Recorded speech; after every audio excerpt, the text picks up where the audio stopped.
para o Meet, aí só essa pessoa pode gravar. Pronto. Tá valendo agora, hein, gente? Então, a gente precisa pensar que esses retalhos, que esse visual do tapete vai ser a minha coerência, vai ser a minha macroestrutura, é o meu sentido. Sabe quando a coisa faz um sentido para você? Esse sentido geral, né, desse tapete é a coerência, é essa macroestrutura. É naquela lembrança que a gente fez da aula do corpo, né? Essa projeção aqui fora é a minha macroestrutura, é a minha coerência, tá certo? Então, a gente chama de macroestrutura ou de coerência toda essa manutenção temática, todo esse movimento que eu faço para lembrar o meu leitor, para lembrá-lo que há um tema. Por mais que eu escape um pouquinho, eu preciso voltar e lembrar dele que tem, durante todo o meu texto, durante todo o meu tapete, durante todo o meu corpo, um organismo que respira, um organismo sistêmico que trabalha para essa manutenção do tema, tá certo? A gente chama de macroestrutura também essa harmonia do sentido, certo? Vejam, gente, quando eu falo em harmonia, não é que precisa estar tudo perfeitinho, eu não posso dar. Eu estou falando do tema da morte, por exemplo, na literatura. Então, não me impede de eu falar da morte na biologia, na filosofia, no direito, né? Vejam, eu não estou exatamente na literatura, mas eu estou ampliando o meu tema, mas sempre lembrando de que tem que ter uma harmonia nisso aí. No final das contas, o leitor, ele precisa, bom, faz sentido. Eu posso não concordar, mas faz sentido. É coerente, né? Eu preciso mostrar para o meu leitor que há uma unidade de sentido, há esse orgânico no meu texto. Por mais que eu vá lá e venha cá, ele tem uma unidade de sentido. O meu tema é sobre a morte na literatura, né? Quando eu vou lá na biologia, volto. Quando eu vou lá no direito e volto, eu estou expandindo o meu texto com novas informações. E, na verdade, não estou apresentando contradições. Eu posso até apresentar contradições, mas eu tenho que retomar a minha ideia original, a minha ideia primeira, tá certo? É aquilo que a gente mais ou menos falou na aula retrasada. Eu posso até apresentar uma ideia contrária do que é a morte, na biologia, por exemplo. Mas eu tenho que lembrar ao meu leitor que o meu objeto é na literatura e eu estou trazendo essa morte da biologia, essa ideia racional de morte, para expandir o que eu entendo de morte metafórica, tá certo? Tranquilo até aí, minha gente? Eu espero que sim, sim, sim. Tá. Então, eu venho para minha microestrutura. Quem já fez um bordadinho, quem já costurou aí uma camiseta, né? Sabe que aquela costura ali, se ela fica muito aparente, ela tá lá, mas não fica muito bonito, né? No bordado, aquela parte de trás, que eu nunca entendi como é que aquilo tão emaranhado consegue fazer uma coisa tão, tão linda, né? Por fora, mas essa é a microestrutura. É essa costura que você vai fazer dentro do teu tapete, dentro da tua roupa, né? Pensando na metáfora do corpo, é o que tem por dentro. Tudo tem que estar harmonioso, tudo tem que estar legal para funcionar, não é verdade? E aí são essas ligações, né, entre essas partes que a gente chama de microestrutura, que a gente chama dos detalhes do corpo, dos detalhes do texto, tá certo? Há uma concatenação entre as partes. Alguém sabe o que é concatenação?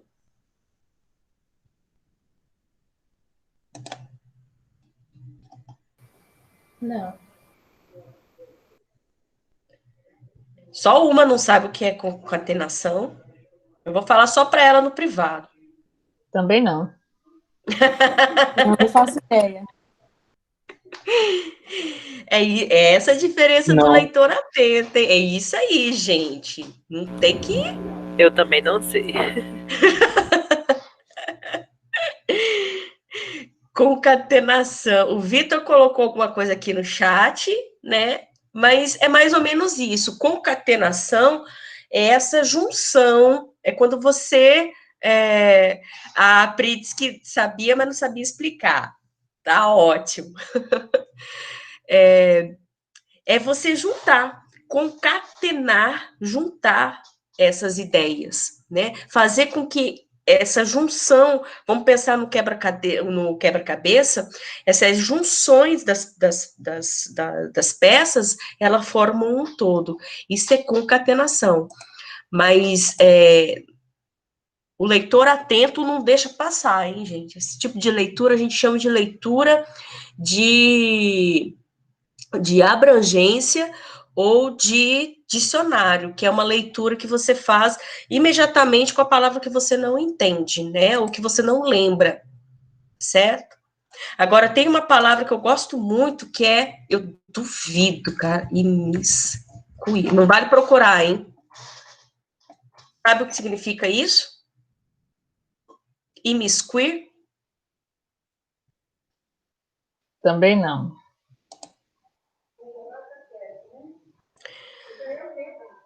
Imiscuir, alguém também não? Não faço ideia. Te peguei, né, Pri? A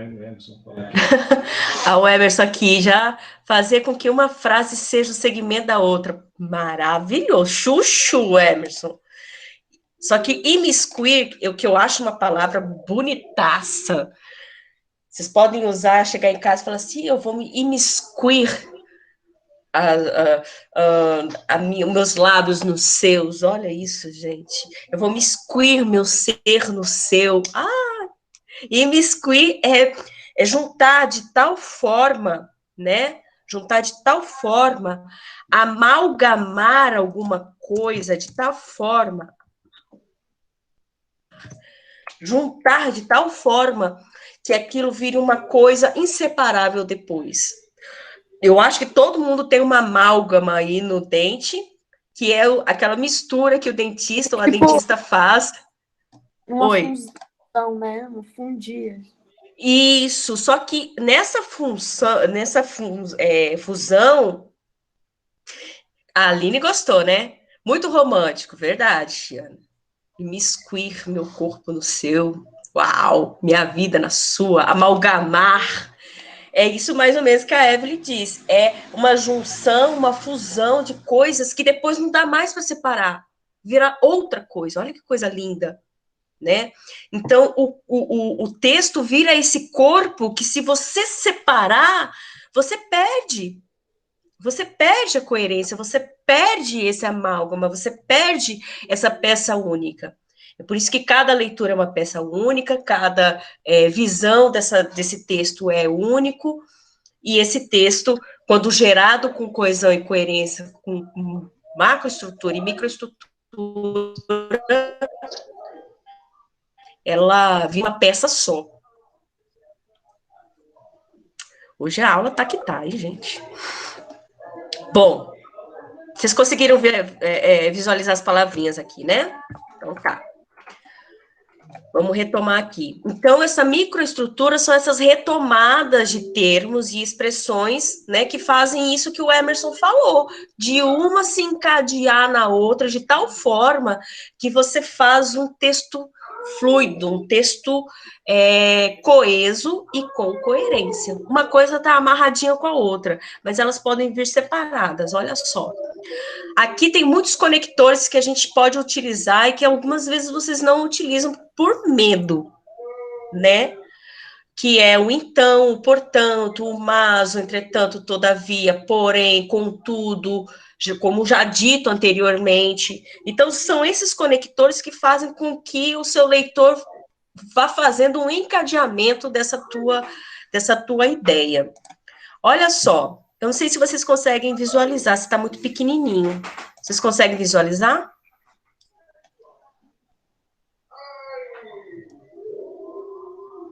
Tá piquititico, não, né? Tá pequenininho, Pri? Ou dá Tá para pequeno. visualizar? Tá Tá pequeno. Dá pequeno. pra ver. Agora. Agora tá que nem minha cara na tela, tá enorme. Olha lá, ó. Olha só, gente. Isso aqui é para mostrar, é um texto pequeno, um texto maior, mas eu trouxe só um trecho. Para a gente perceber. Vamos discutir um pouquinho, tá? Eu não vou ler ele todo, não vou lê-lo todo, mas agora vem a hora da gente discutir um pouquinho sobre macroestrutura e microestrutura para ver se a gente pegou o jeitinho da coisa, né? Avise o seu pai que o jantar está na mesa. Você prometeu, tem que cumprir. O que é que você vai ser quando crescer? Não, chega. Você já repetiu 2 vezes. Por que você está quieto aí? Alguma você está tramando. Não ande descalço, já disse. Vá calçar o sapato. Já tomou o remédio? Tem de comer tudo, você acaba virando um palito. Quantas vezes já lhe disse para não mexer aqui? Esse barulho, menino. Seu pai está dormindo. Pare com essa correria dentro de casa, vai brincar lá fora. Você vai acabar caindo daí. Peça licença a seu pai primeiro. Isso é maneira de responder a sua irmã? E assim vai. Né? Segure o garfo direito, põe a camisa para dentro da calça, fica perguntando tudo que você quer saber. Isso é conversa de gente grande, depois eu dou, depois eu deixo, depois eu lavo, depois eu como. E assim sucessivamente, né? Daqui o que a gente pode entender dessas macro e microestruturas? Vocês conseguiram entender a ideia do texto? O texto tá com coerência, tá com coesão? Um só de cada vez, gente. Assim todo mundo junto eu não consigo entender. É porque é mais comandos, né? Ele não tem mais. Pelo que eu entendi, ele parece mais comandos. Com aquelas coisas, né? Bota a roupa, tira a roupa. Então, são aquelas frases curtas. Não, não tem um contexto assim. Eu achei, entendeu? Uhum. A Pri diz que sim e não. Como é que é esse sim e não, Pri? Eu concordo com você, mas eu queria que você falasse um pouquinho. O Emerson está dizendo que tem muitas frases soltas.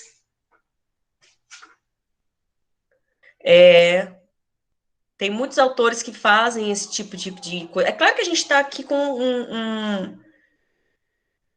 tem uma narrativa de pedido e faz sentido. Fez sentido para vocês o texto? Ele tem uma macroestrutura? Ele tem uma coerência?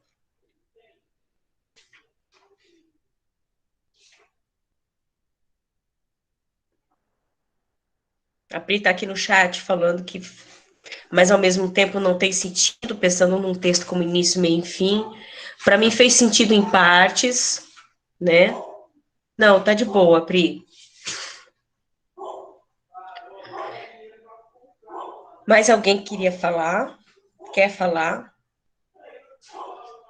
Falta uma orientação, Emerson? O Vitor achou que é coeso, mas sem coerência. Perfeito. Porque se a gente for. Agora a gente vai. Eu vou voltar aqui para o texto, e aí eu vou ficar sem acompanhar o chat. Se a gente for. Vocês mataram a charada. É isso. É para a gente perceber que a gente pode ter um texto muito bem escrito, né? Gramaticalmente perfeito, certo? Com essa costura pequena no texto, né? Mas a gente não tem aquilo que vocês viram, que o Emerson colocou, esse encadeamento dessa ideia que faz com que a gente tenha a coerência, né? Quando a gente tem esses vários retalhos aqui, em que eles sozinhos fazem sentido, a gente fica meio perdido. Quem foi que falou ficou meio perdido? Tá tudo, o Vitor está dizendo que tá tudo meio relacionado, mas falta uma ligação para deixar. Exatamente, exatamente. Falta uma manutenção de um tema, né? A Raquel falou que fica as coisas muito bagunçadas, a gente consegue entender uma parte, de repente a gente não consegue mais entender. Uma hora esse garoto tá dentro de casa, outra hora tá lá fora, uma hora ela fica repreendendo, fica dando ordem, outra hora fica, né? A gente fica meio perdido. Embora o texto tenha coesão, ele não tem coerência. Mas ele não tem coerência para nós, né, que estamos lidando com outro gênero, com outro tipo de texto. Porque, às vezes, essa falta de coerência, né, é a intencionalidade do escritor. Aí isso. vem aquela... Desculpa. Eu achei que Pode poderia falar. ser também essa proposital, né? Justamente porque parece uma retratação do cotidiano, de certo modo, né? O jeito de educar de uma mãe. Então, talvez eu fiquei meio sem saber se era de propósito e a gente não estava acostumado com esse tipo de texto. Maravilha, Evelyn, é isso mesmo. Então, a gente já tem mais um movimento, já tem mais um elemento para a gente diferenciar essa questão do texto literário e do texto que não é literário, o texto do gênero acadêmico. Eu sempre gosto de dizer e de lembrar que não há uma marcação, uma barra, um limite, falar isso aqui é isso aqui é isso. Mas nesse texto, o que a Evelyn disse faz sentido. Porque a gente percebe que a mãe está tentando educar o filho, né? Ou é pelo menos alguém tentando educar o menino, certo? E que há várias situações em que ela tenta, então, impor uma coisa, ou falar, ou educar a criança, né? E aí a gente tem a diferenciação. Se fosse num texto acadêmico, a gente não poderia ficar com essa dúvida. Essa falta de coerência, ela iria atrapalhar totalmente o sentido do seu texto. E o seu leitor ia ficar com a sensação de que você não fez isso de propósito, mas o seu texto é sem coerência. Você não tem coerência, né? Porque é isso também o texto. O texto é um pouco de você, né? Se você não estabelece essa conectividade, esse fio após fio, essa costura, o seu texto dá a impressão de que não está coerente. E diferente do texto literário, muitas vezes essa falta de coerência é intencional. Porque, no fundo, e aí eu vou voltar ali para o texto, o autor é o Fernando Sabino, que é um escritor, né? Vamos supor que eu não tenha essa leitura de mundo e que eu não saiba que o Fernando Sabino é um escritor. Mas o modo como isso foi desenhado me diz que me deu a sensação de que isso foi intencional. Na escrita acadêmica, essa intencionalidade de ser incoerente não pode, não dá. Percebam que há essa pequena chavezinha que é fundamental e que é importante, tá certo? Então, eu preciso ficar concentrado, ou eu preciso entender que há um movimento grande de macroestrutura, como é que eu quero a cara desse meu texto, e de microestrutura, como é que eu costuro esse texto para que essa cara venha, tá certo? No fundo, aqui a gente sabe que é um texto literário, mas que tem muitas frases cortadas, muitas orações cortadas. A gente tem duas coisas aí que eu queria trazer para vocês. Gente, parágrafos muito longos dispersam o leitor. Sabe quando você fica com aquela sensação de que eu quero explicar, eu quero explicar tudo? Você explica, mas acaba não explicando nada. Mas frases muito curtas também, fazem com que o leitor se perca. Tá vendo como a gente precisa entender esse movimento? Tá vendo como a gente precisa ter dimensão desse movimento? Mas esses movimentos só vão aparecer depois que você deixar o seu texto descansar, dormir junto com você. Você dorme e o seu texto dorme. Vocês serão outras pessoas no dia seguinte. Já passaram por isso? Eu demais da conta. Então, para dizer que entregar o texto que você acabou de produzir não é uma boa. Não é uma boa, tá? Ele precisa descansar. Você precisa limpar a tua visão dele, a tua leitura dele. Tá certo? Tranquilo até aqui, gente? Espero que sim. Bom, aí a gente vai para algumas dicasinhas que aí eu quero a participação de vocês, porque se vocês já souberam também a gente vai passar adiante. Ninguém merece 7 horas da noite ficar ouvindo coisa que já ouviu, certo? Todo mundo sabe aqui quando usar o qual e no qual. Todo mundo eu sei que acha chique, eu acho chique. Mas quando tá tranquilo, tá bonitinho no texto. Podemos passar por essa? Não, Se quiser explicar também a diferença quando colocar o cujo ou não, mas você vai ajudar bastante. Vem o cujo também. O cujo é a cuja, viu? Ele vem também. Gratidão.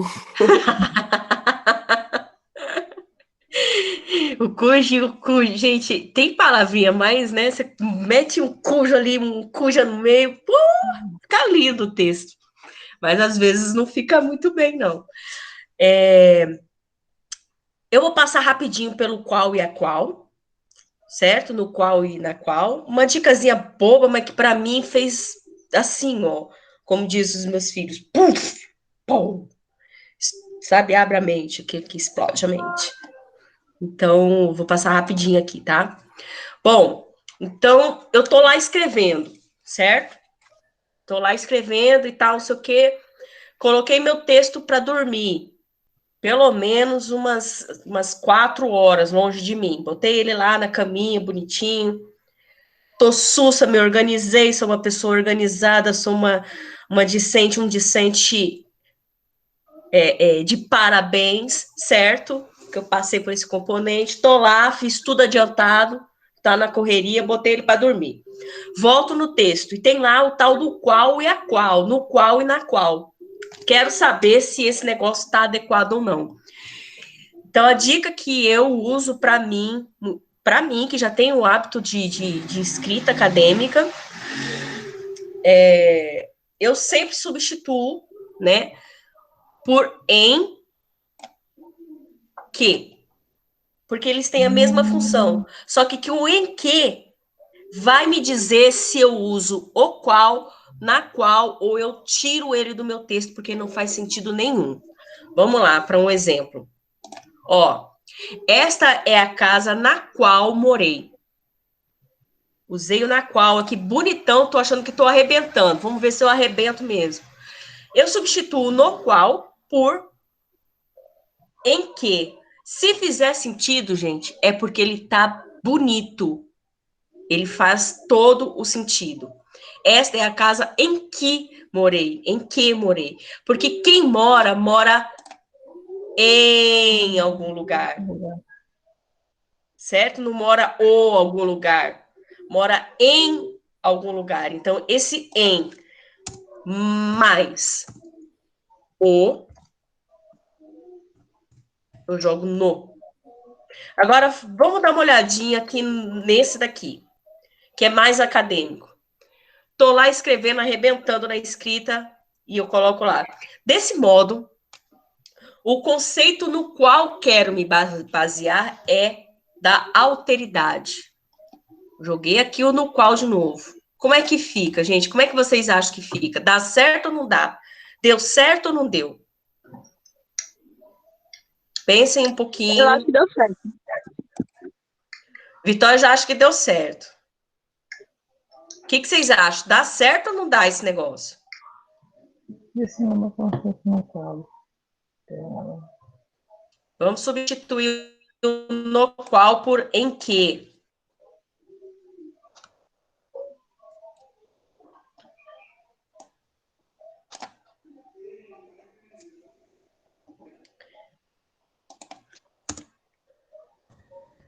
Desse modo, o conceito em que quero me basear é da alteridade. Funciona, gente? Quem se baseia em alguma coisa, certo? Agora vem o seguinte. Esse em, ele vem sozinho? Ou esse em vem acompanhado de o e a?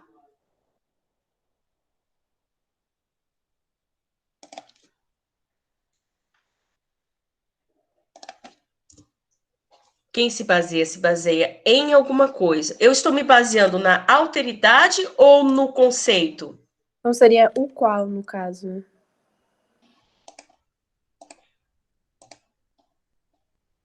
Eu me baseio no conceito ou na alteridade? No conceito. No conceito. No conceito. No conceito, não é isso? Todo mundo concorda. Ótimo. Então, ele fica estranho. Fica. Mas a gente pode colocar tranquilamente, desse modo, o conceito o qual quero me basear é da alteridade. Agora, eu posso deixar isso aqui, o qual e o qual, o conceito o qual, fica meio repetitivo, fica meio estranho, fica meio ruim. Então, eu posso simplesmente colocar no qual. Não tem problema. Isso porque, gente, quem se baseia em alguma coisa, tá certo? Então, esse o aqui eu posso puxar intencionalmente para não deixar com que fique estranho. Então, quando eu falo no qual, ou se eu disser o qual, eles estão corretos. Mas o mais legal para a escrita no meu texto seria no qual. Agora, se eu quero deixar a coisa ainda mais interessante, eu uso só o quê? Aí eu já vou direto no sujeito, já vou direto no ponto que eu quero dizer para o escritor, para o autor. Tá certo? Então, usem em que para saber se vocês podem usar no qual, na qual, o qual, a qual. Tá certo? E se você puder tirar, melhor ainda. Ok? Isso aqui é uma dicasinha, eu vou colocar mais dicas ali no slide para ficar bem entendidozinho, mas seria aqui, deixa eu ver o chat. Se baseia no conceito da autoridade, o qual. Uhum. Emerson, vou colocar isso aqui que também é bem interessante. Fui eu e foi eu.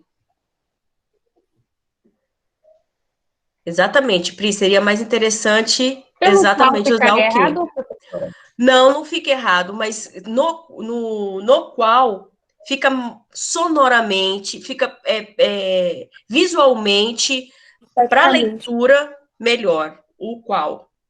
No qual. Desculpa, perdão. No Pelo qual. qual também não está errado, não, né? Pelo qual. Pelo qual. Tem o pelo e tem o pela.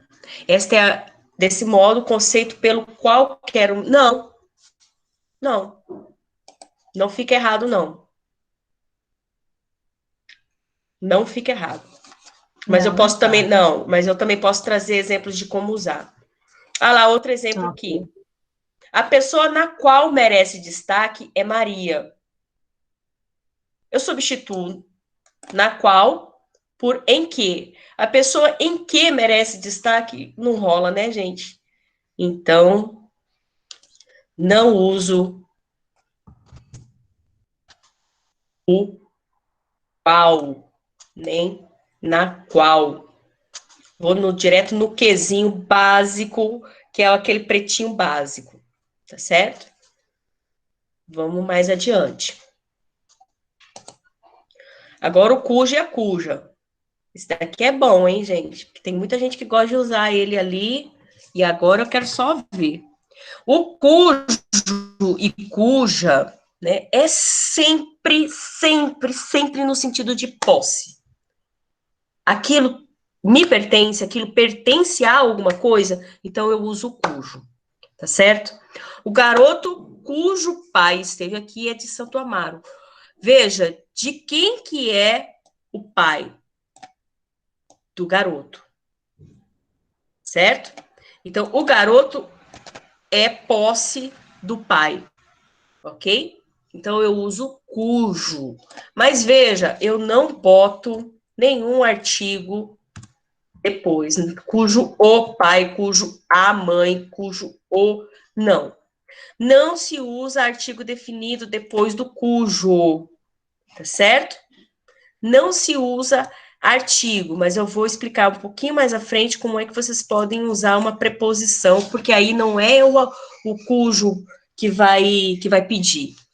Eu não gosto muito desse negócio de pronome, artigo, substantivo, porque isso no fundo, não nos interessa, o que a gente precisa é entender o sentido, certo? Então, olha lá, nunca então coloquem esse artigozinho o, a, depois do cujo, cuja, certo? Então tá errado o garoto cujo o pai esteve aqui. A empresa cuja fachada foi destruída pelo fogo será reformada em breve. Veja, a fachada é de propriedade, é de posse da empresa. Então, não coloco a fachada.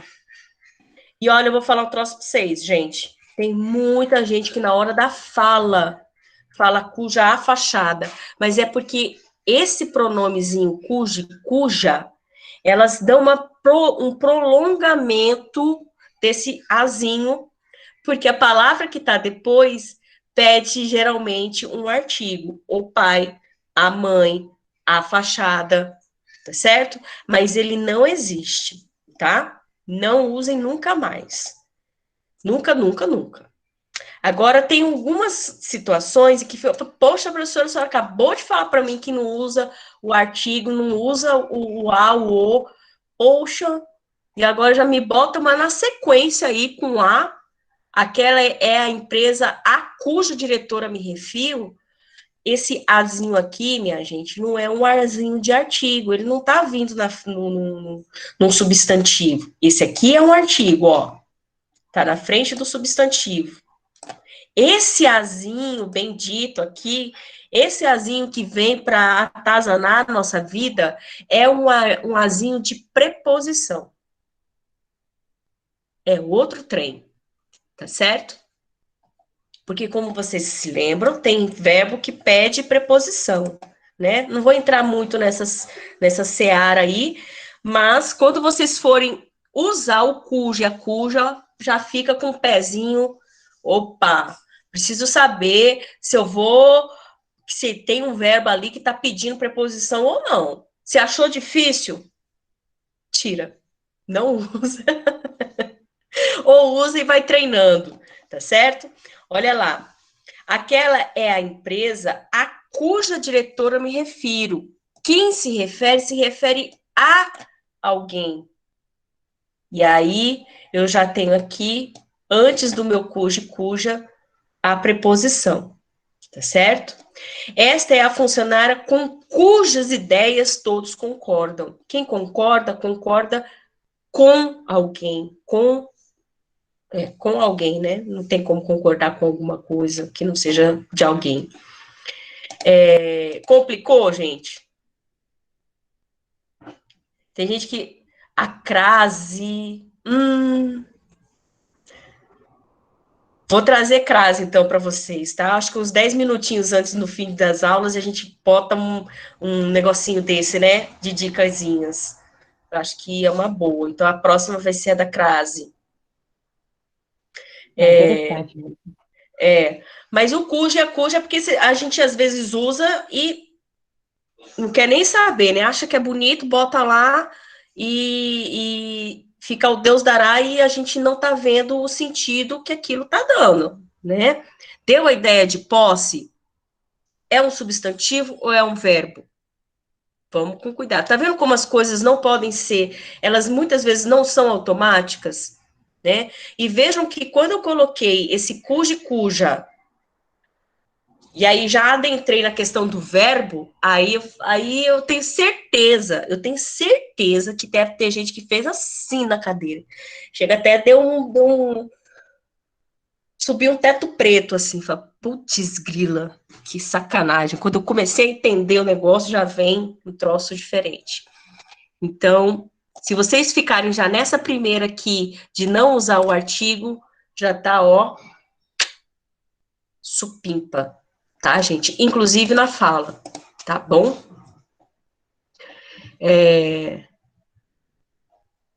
Tá bom, Pri, ótimo, que a gente for para jogar o que é pronome, o que é artigo, e lá vai burdoada, a gente se perde.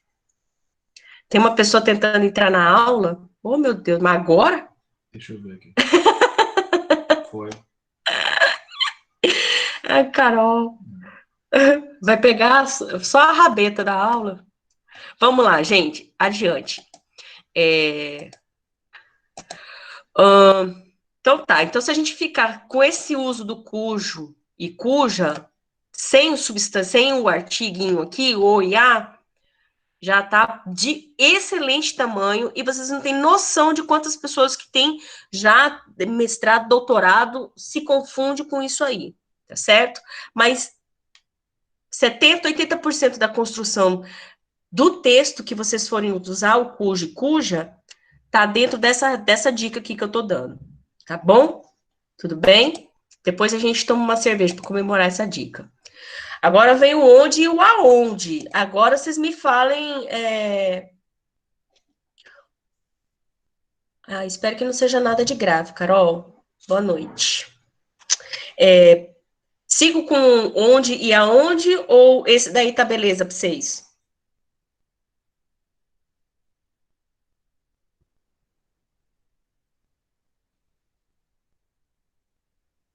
A Pri já mandou seguir. Não, pode falar rapidinho. Rapidinho.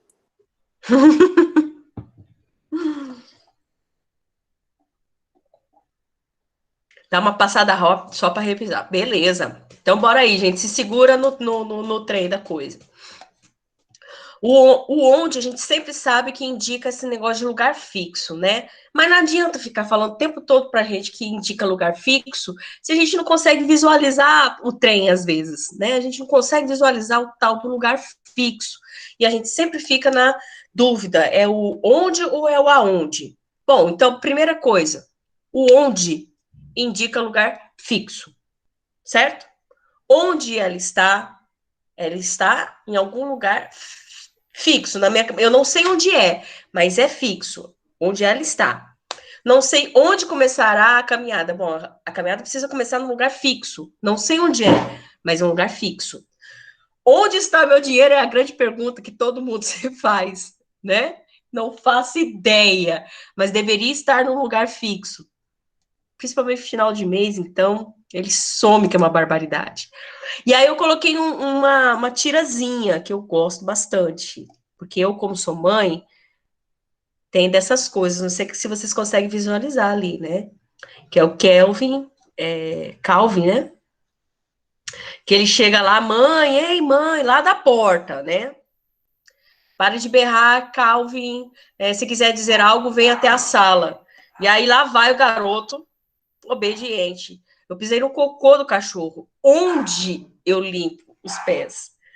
Então, assim, qual é o lugar fixo? Eu não sei onde é, mas é um lugar fixo, é um lugar imaginável, certo? Então, eu uso onde.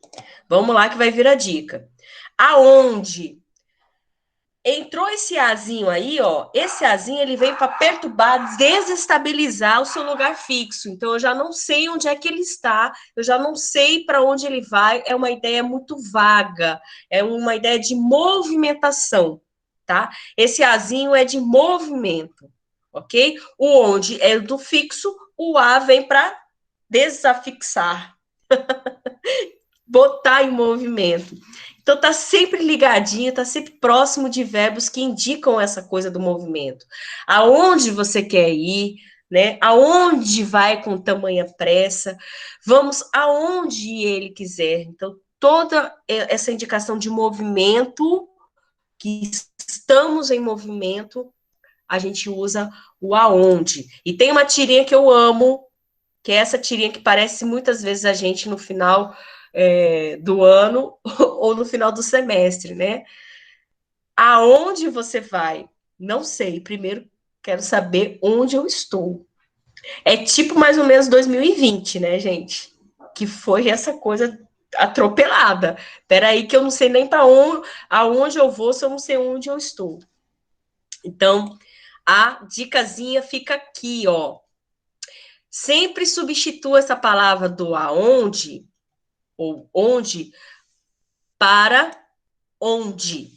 Se você substituir essas duas palavrinhas aqui por essa expressão, se fizer sentido, você só usa o aonde. Fica uma coisinha só. Olha lá. Para onde vamos? Faz sentido?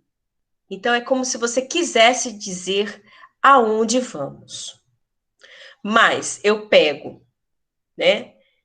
Esse mesmo aonde, para onde vamos parar, fica esquisito. Já não dá mais a liga, já não é mais possível. Então você coloca o onde. Fez o sentido para onde?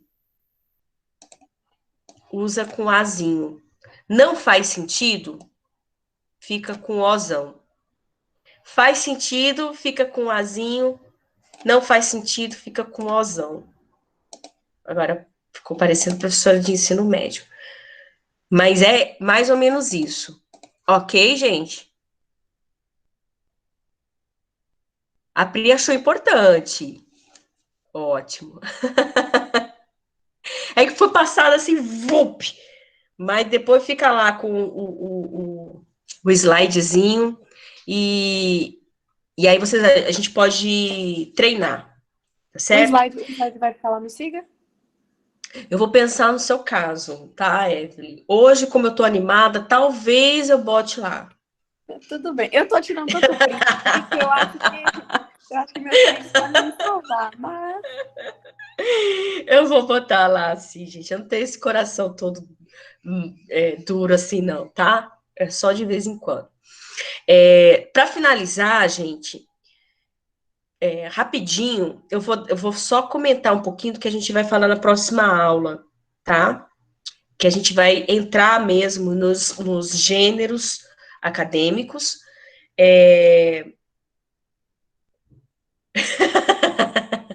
Se não colocar, a gente já. Tá bom. Vocês são muito. Ó, eu não sei se vocês conhecem, eu não sei se eu vou conseguir aqui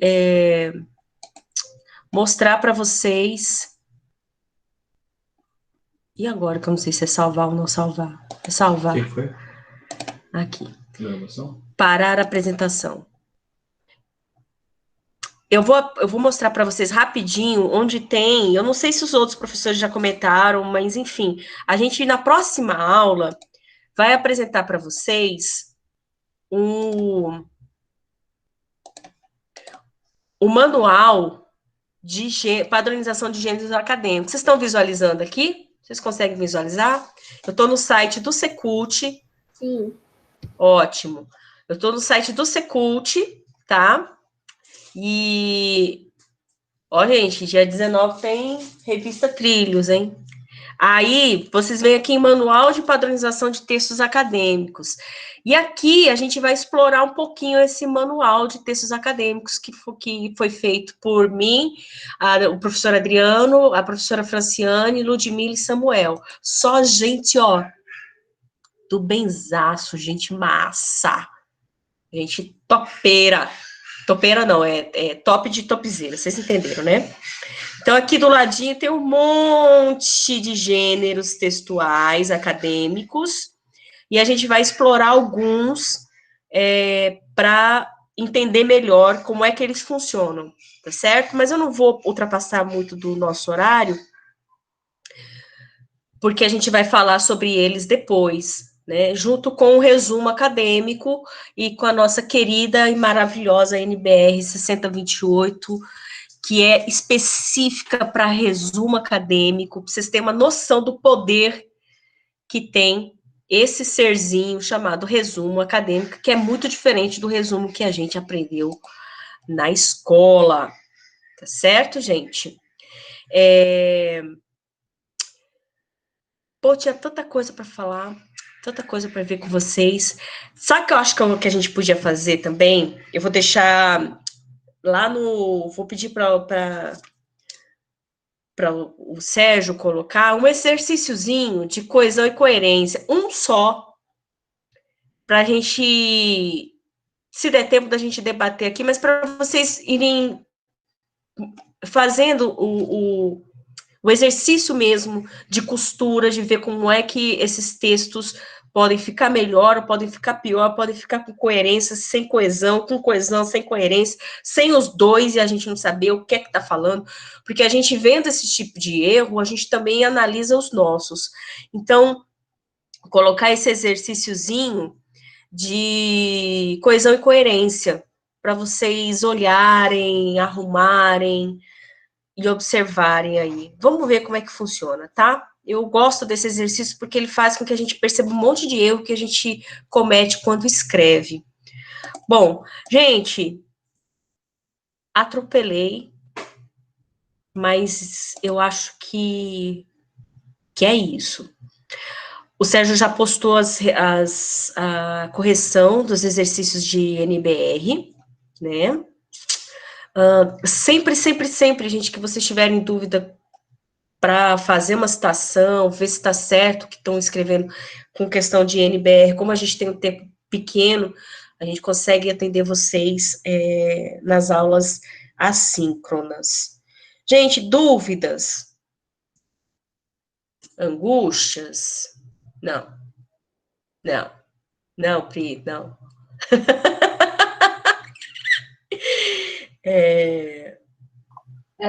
Professora, a atividade que a senhora falou das notas que vale 7 pontos, lembra Sim. Já foi... A senhora já postou? Anota já, que eu já entendi, mas para refazer. Quem refez, né? A gente vai... Vocês vão postar ainda, né? Vamos sim, Raquel, sabe por causa de quê? Sim, que susto. Porque eu Desespero bate, né, minha gente? Ô, Senhor. Não, que eu tô toda aérea, que eu tô correndo com meu filho aí pra fora, pra não ter Oh, meu Deus. Aí... Tomara que fique tudo bem. Se Deus quiser, vai. Mas Aí, ainda dá tempo? eu não tô nem pegando nada, é que eu tô perguntando, que eu fico olhando e não aparece, é confiar. Será que já tirou? Difícil. Não, é porque a gente tá vendo que algumas pessoas fizeram aquela das 10 questões, e aí a gente tá vendo quem é que tá com a nota, qual é a nota maior. E aí a gente vai postar, tá bom? Esse exercício de coesão e coerência, gente, ele vai ficar como atividade, como exercício mesmo de entender o que é coesão e coerência, né? Não vou pedir para vocês, não vai valer nota, não vai. É um exercício mesmo de perceber o movimento da coesão e coerência, tá bom? mas não vai ser que nem a NBR, não, tá? A NBR estava valendo nota e tudo. A gente precisa treinar a escrita acadêmica também, né? Dar um jeitinho de treinar. Eu sei que para vocês é complicadíssimo, mas como o texto é bem titico, bem pequenininho, talvez a gente consiga fazer um trabalho nele. Tá bom, gente? Mais dúvidas?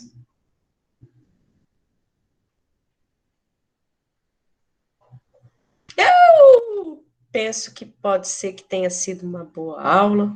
Tomara que tenha sido proveitoso em alguma coisa.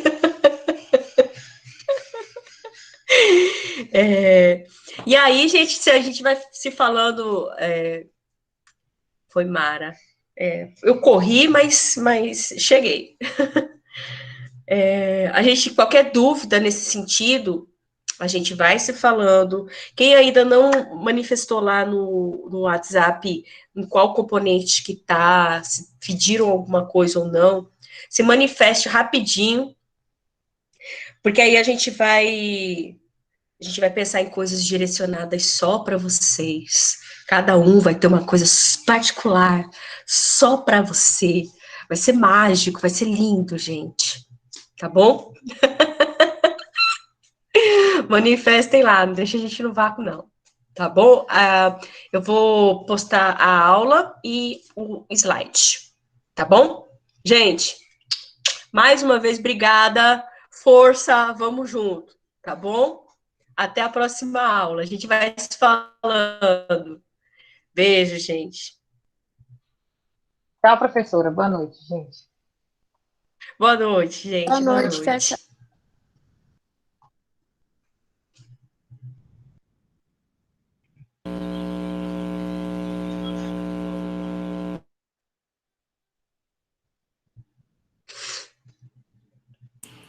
Professora, Oi, é uma dúvida Vitor. que não tem a ver com a aula, não, mas tem a ver com a atividade dos 7 pontos.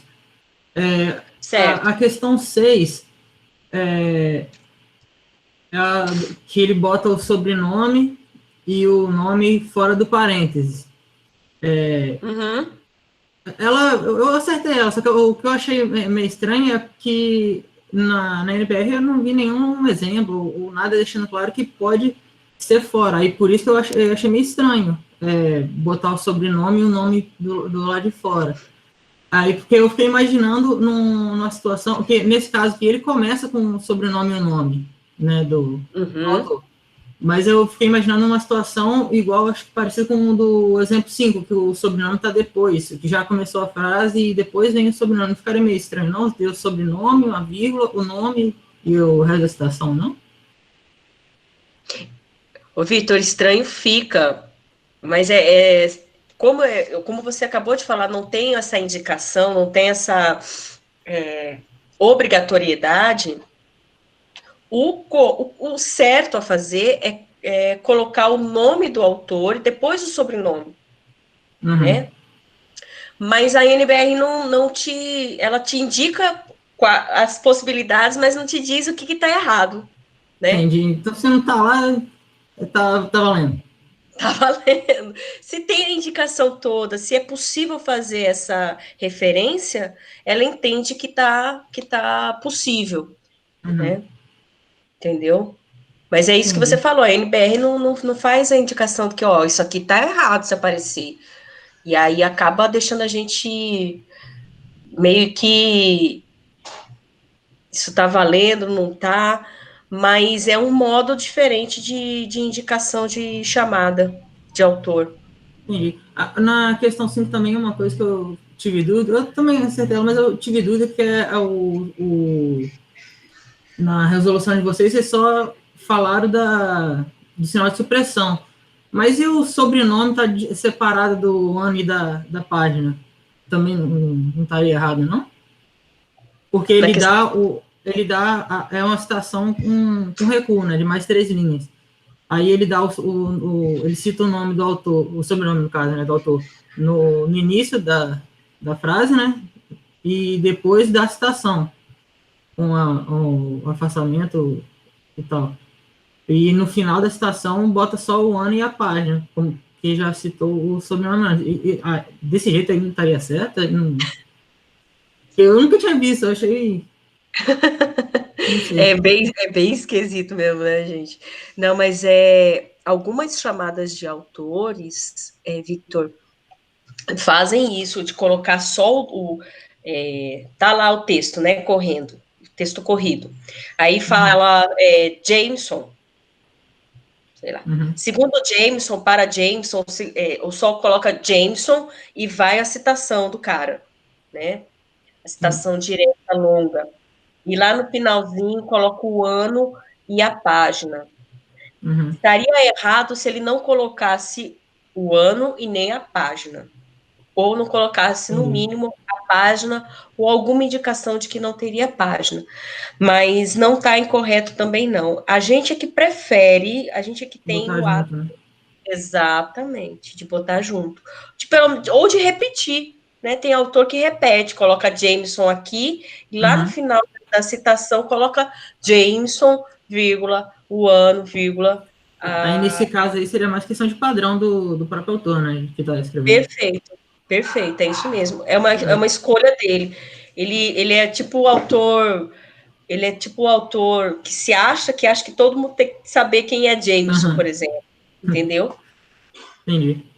A outra dúvida que eu tive aqui é na questão 7, tem duas citações, né?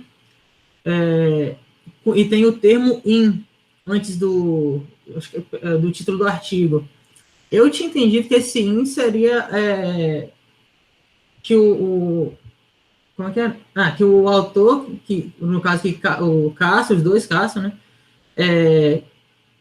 Escreveram alguma coisa dentro desse artigo. Seria um encontro de estudos. Aí, na minha resposta, eu botei o APUD e tudo mais. Só que na de vocês só botaram os autores Castro. E eu queria entender qual seria a diferença. Se essa minha interpretação do win ser alguma coisa relacionada dentro do texto mesmo, ou se foi só viagem. Não. Aí temos duas coisas, Vitor. O APUD, ele é só usado dentro do texto. Ele não vai, por exemplo, para referência, né? Que é lá no finalzinho que vai toda a informação do periódico, do artigo, enfim. Então, o APUD, se você encontrar APUD lá nas referências, está errado. Totalmente errado. Sim, isso aí eu... Aí, e a mesma coisa acontece com o IN. O IN significa dentro de. Dentro de algum lugar. Foi a interpretação que eu fiz. Exatamente. Então, por exemplo, é que eu não estou aqui com o exercício, mas se ele estiver na referência, o IN tem que vir, por exemplo, Castro, né? Aula de português. Ponto. IN. Santos. Ponto. A grande gramática. Então, isso significa que o Castro, esse texto do Castro, está dentro da obra maior que é a grande língua portuguesa do Santos. Certo? Então, aí no caso da citação, eu tinha entendido que eu teria que botar o Castro e o APUD que foi uma citação dele dentro de outro artigo. Mas o Castro, mas tem algum indicativo de que ele pegou essa citação do Castro? Muito faz sentido. Não tinha pensado nisso. Se não tem se a gente só supor, aí a gente tá errando, porque o APUD é Castro citado por Santos. Eu encontrei o Castro no Santos, né? Como a gente não tem uma indicação, a gente não faz essa ideia, a gente não tem condições de saber se tem esse APUD ou não, né? Se o Castro estava no Santos, enfim. Não tem como a gente saber.